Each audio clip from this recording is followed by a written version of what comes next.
if you had quality steel, okay? Meaning nice, hard, flat steel.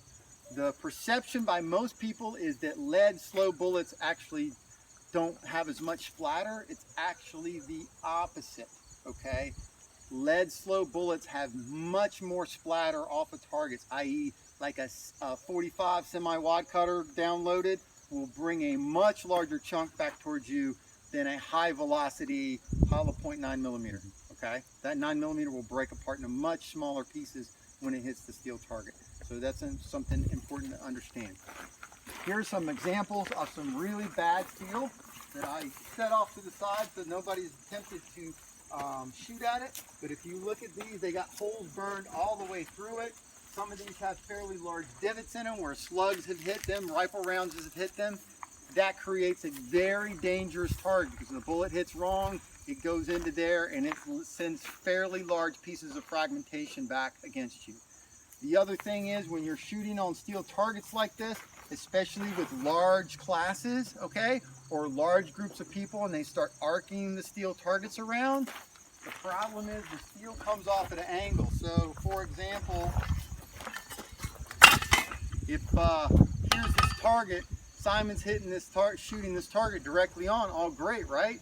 No, because Scott is standing in a bad spot, okay?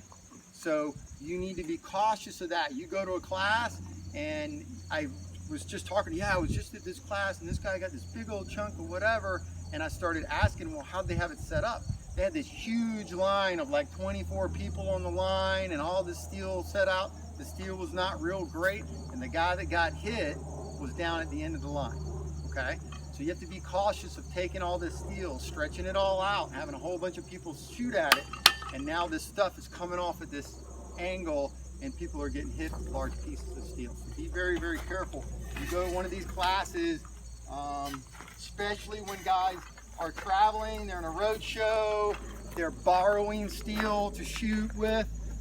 It's not necessarily the instructor's fault, but I don't know how many ranges where Bubba with a freaking plasma cutter goes, well, I can make steel targets, and the next thing you know, God only knows what kind of steel he's using, creates a very unsafe environment. So stick with quality steel. I mean, there's a lot of good manufacturers out there, MGM, GT Targets, RSR, a bunch of the good quality, and they all use, most everybody has gone to this wood stand right now, because if you look at these, and by the way, if we start moving these around in the classes, be very cautious when you're grabbing these 2x4s, because they are full of pieces of jacket.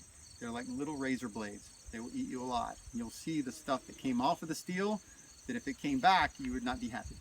Does the angle, I mean, I see all of them are kind of angled down. Does that make a difference? Yeah, ideally you want a little bit of angle on the plate. If it's got a slope to it, the projectile has a tendency to come off and go down, okay?